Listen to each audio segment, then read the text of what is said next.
So for a couple of months now, we've been playing the new Warzone map, and for the most part, I've been really enjoying the experience. I can't lie, I was a bit apprehensive about coming back to Battle Royale after spending almost a year in the DMZ extraction mode, but getting back to playing with my friends, having those tense endgame moments across Urzikstan, it's been a blast.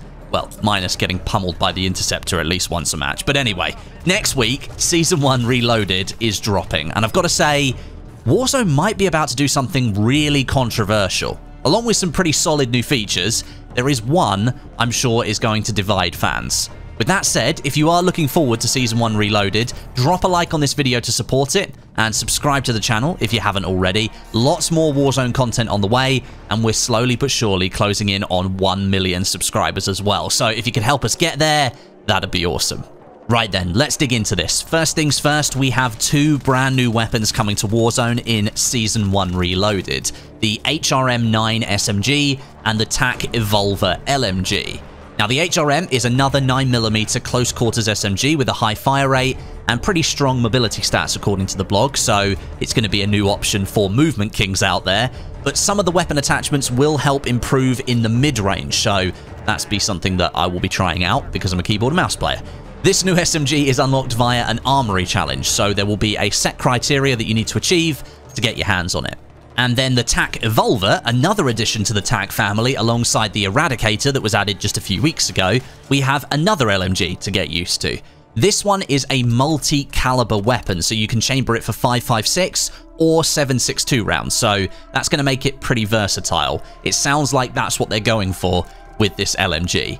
This one will be unlockable via a weekly challenge, so it looks like a solid addition to the LMG category, which I do have to say is nice to see. Not many COD games in the last few years have really given LMGs all that much love. Both of these weapons I will have unlocked pretty soon after they launch, so watch out for videos here on the channel, and I'll let you know whether they're good or not. Next up, we have the Nuke contract, or the Champion's Quest, returning with Season 1 Reloaded. And I know some of you are watching right now saying, Westie, I don't care about the Nuke contract because I'll never get 5 wins in a row to activate it. Well, you might just want to keep listening because with this map, Urzikstan, things have changed. The Nuke contract is being opened up to a lot more people because Raven have added a second activation condition, 30 wins in a season. This means you don't have to sweat it up with 3 of your teammates for 5 wins in a row if you don't want to, but if you can amass 30 wins across an entire season with that same quad of players, you will end up getting 4 opportunities to complete the Nuke contract, 1 for each person in the quad. Of course, you can do it in solos, trios, and duos or whatever as well, but most people, I think, are doing it in quads because it's quite difficult to do. Now, getting 30 wins, that's still not an easy thing to do, let alone doing that in an entire season. I do understand that, but it is good to see Raven opening that door to this cool Warzone endgame feature for more people, giving you the chance to experience something that previously you probably wouldn't have ever thought to do. The Nuke contract itself will function similarly to how it did on Al Mazrah. You'll have to collect different elements across the map, but apparently those elements will be slightly different to how it worked before, so it will probably be a brand new challenge for every player who goes on to attempt it. And here's an extra bit of info that I completely forgot. There is actually a third way that you can complete the Nuke contract in Warzone Urzikstan. You can steal it from another team who's got it active. This was confirmed at COD Next last year, and to steal it, you have to wipe the team from the game that has the contract active. Essentially, you take over the Nuke contract if you can kill that team. This means perhaps in a very rare case, you could have done absolutely none of the pre-work to get that Nuke contract earned, but you could steal it and then complete it and end up with the brand new Nuke skin unlocked on your account, which does look pretty awesome, by the way. So that is something to keep in mind for Season 1 Reloaded. The new Champion's Quest Nuke contract, it's accessible to more people, and it might be easier to do than you think if you can steal it off a really good team. One smaller feature coming to Season 1 Reloaded is night vision goggles in the Gulag as a public event. This was active at COD Next. Some players got to try it out. I wasn't one of those people. but it is exactly what it says on the tin. It's a nighttime version of the Gulag with night vision goggles, and it joins the ranks of those other modifiers in the Gulag, like the cash drops, where there's a big bag of cash on the ground if you can find it. Sometimes you get fully kitted weapons. Then there's that second chance one. If you lose your first Gulag, you pretty much go straight back into a second one. It's just being added to that pool of modifiers. Okay, let's talk about some of the more controversial stuff. First up, the addition of the weapons case into Warzone. This was a DMZ feature back on Al Mazrah, and the weapons case is an item that you can pick up on the map, and within it is a set of cosmetic items that unlock one by one as you extract the case from the map. I think on Al Mazrah there were 7 different items that you could unlock in a row, and you ended up with this really cool operator skin at the end. It worked really well in DMZ. It was like this honeypot. It created these crazy PvP moments where different squads would fight over the case. It shows up on the minimap permanently, and it precisely marks your location for the rest of the server to see. It's like a massive homing beacon, and everyone would just start going for it. So in Warzone, if you manage to hold on to this weapons case, first of all, you've got to find it and collect it. If you can hold on to it and win the game, you'll then extract it and you'll earn a cosmetic item like a weapon charm, a weapon blueprint, an operator skin, or something else for you and your squad, which is pretty cool. The danger, of course, is that because you're marked on the minimap, players will be gunning for you 24/7. You're giving them a permanent ping of your location on the map. It's a proper risk and reward feature, and I like the sounds of it. But there is something further added to this weapons case that I think makes it very, very controversial. Another new feature, the introduction of the Covert Exfil. This is a brand new way for players to leave a Warzone match early by calling in an exfil chopper from a buy station. That's right, you'll have another way of getting out of the map besides directly winning the game. There will be a maximum of 5 exfils available to purchase each match, limiting how many players will be able to use this feature, and it will cost a considerable amount, according to Activision, for you to activate.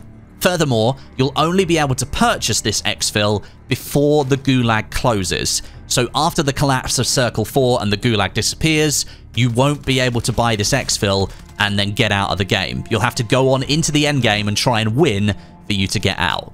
This, combined with the weapons case, means that Raven is adding a very core element of the DMZ game mode, an extraction shooter, into Battle Royale.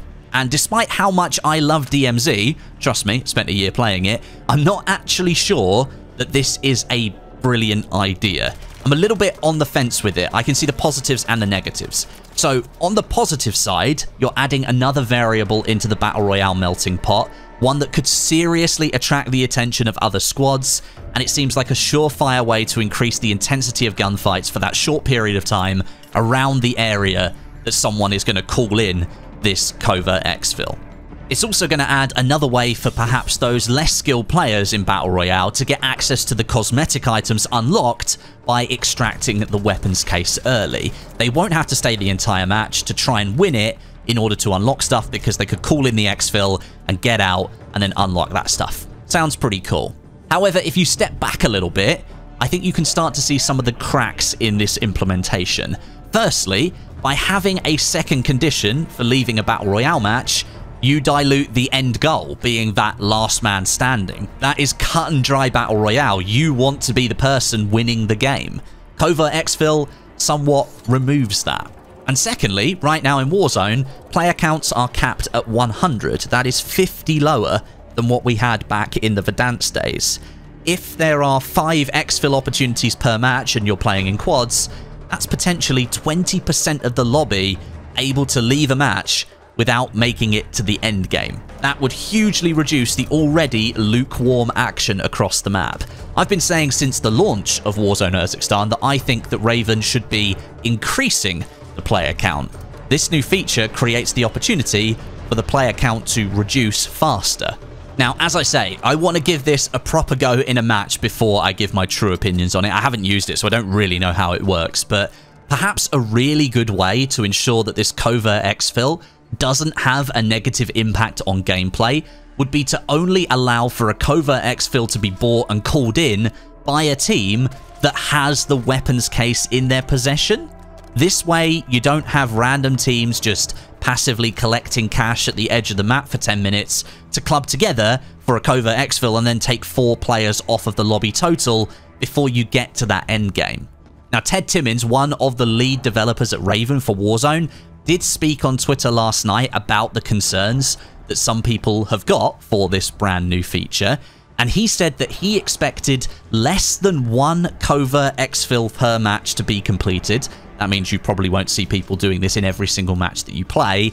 And he also went on to say that if the team didn't see this new feature inspiring the kind of gameplay that they actually expected, that they would go on to change it. So, I mean, that in my head makes me feel a little bit more comfortable, but overall, I just want to see how this works in gameplay.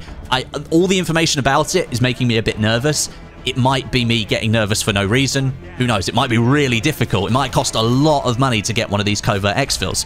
We just don't know yet. But we'll have to wait and see what it really does for Warzone next week. January 17th is when Season 1 Reloaded drops. Thanks for watching, and I'll catch you soon.